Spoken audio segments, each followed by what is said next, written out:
আসসালামু আলাইকুম। তো আশা করি সকলে অনেক অনেক ভালো আছেন। তো আজকে আমরা কথা বলবো হচ্ছে ১৯তম শিক্ষক নিবন্ধন পরীক্ষা নিয়ে। অর্থাৎ এই ১৯তম শিক্ষক নিবন্ধনের সার্কুলার কবে দিতে পারে এই সম্পর্কে আপনাদের একটা আইডিয়া দেবো, এবং এর পরবর্তী ভিডিওতে আমরা শিক্ষক নিবন্ধনের যে প্রস্তুতি, অর্থাৎ কিভাবে আপনি এখন থেকে এই প্রস্তুতি নিয়ে আপনার শিক্ষক হওয়ার যে লক্ষ্য সেটা পূরণ করতে পারবেন, সেটা প্রিলিমিনারি, লিখিত এবং ভাইভা পূর্ণাঙ্গ প্রস্তুতি আমরা এর পরবর্তী ভিডিওতে আলোচনা করবো। এই ভিডিওতে জাস্ট সার্কুলার কবে দিতে পারে এটা এই বিষয়টা নিয়ে কথাবার্তা বলবো। তো মূলত এনটিআরসিএ কর্তৃপক্ষের যে টার্গেট থাকে সেটা হচ্ছে কোনো একটা নিবন্ধন পরীক্ষার প্রিলিমিনারি শেষ হওয়ার পর যখন লিখিত পরীক্ষা অনুষ্ঠিত হয়, অর্থাৎ ওই লিখিত পরীক্ষা চলাকালীন সময়ে কিন্তু তার পরবর্তী নিবন্ধনের সার্কুলার প্রকাশিত করে। এটা হচ্ছে তাদের বেসিক একটা নিয়ম, এটা চিন্তা ভাবনা করে তারা, বা এই ফর্মুলায় চলে। কিন্তু নানা কারণে এই বিষয়টা হয়ে ওঠে না। যেমন আমাদের এই ১৯তম শিক্ষক নিবন্ধনের সার্কুলার কিন্তু দেওয়ার কথা ছিল অনেক আগে, অর্থাৎ ১৮তম শিক্ষক নিবন্ধনে যখন লিখিত চলতেছিল তখন দেওয়ার কথা ছিল। কিন্তু নানা কারণে আমাদের এই যে একটা মহা বিপ্লব হয়ে গেল, ওই কারণে ওই সার্কুলারটা বা লিখিত পরীক্ষাটা নেওয়া সম্ভব হয়েছিল না। এবং তার পরবর্তীতে যেহেতু এখন ভাইভা অনুষ্ঠিত হচ্ছে, সব মিলে আসলে ১৯তম নিবন্ধন পরীক্ষা নিয়ে তারা আসলে খুব বেশি একটা আগাইতে পারছিল না।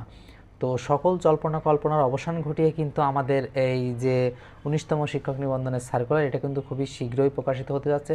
আমি খুবই শীঘ্রই বলতেছি না যে আগামী মাসেই প্রকাশিত হবে, জানুয়ারিতে প্রবাবিলিটি খুবই কম, খুবই কম। তবে এটা মার্চের পর যাবে না, দেখা গেল যে ফেব্রুয়ারি মার্চ এই দুইটা মাসের ভিতর যে কোনো একটা মাসে কিন্তু এই ১৯তম শিক্ষক নিবন্ধনের সার্কুলার দিতে পারে খুব সম্ভবত। কারণ এটা নিয়ে খুবই জল্পনা কল্পনা চলতেছে। সার্কুলার নিয়ে ওনারা এনটিআরসি এর সচিব মহোদয় উনি ইঙ্গিত দিচ্ছেন যে আমরা আসলে ১৯তম শিক্ষক নিবন্ধনের প্রিলিমিনারি নিয়ে কাজ করতেছি।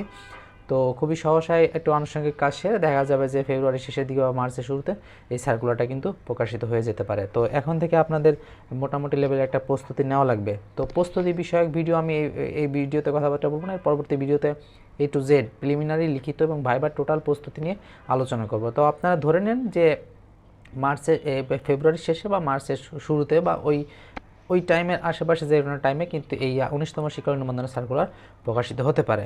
তো ধন্যবাদ। আজকের ভিডিও এই পর্যন্ত। আমরা পরবর্তী ভিডিওতে বাকি সকল কিছু নিয়ে কথাবার্তা বলবো। তো যাদের লক্ষ্য মূলত শিক্ষক নিবন্ধন পরীক্ষা এবং পাশ করা, লিখিততে পাশ করা, আলটিমেটলি ভাইবা পাশ করা এবং পূর্ণাঙ্গভাবে আমাদের শিক্ষক হওয়া, তাদের অবশ্যই পরবর্তী ভিডিও দেখা উচিত বলে আমি মনে করি, বিশেষ করে প্রস্তুতি।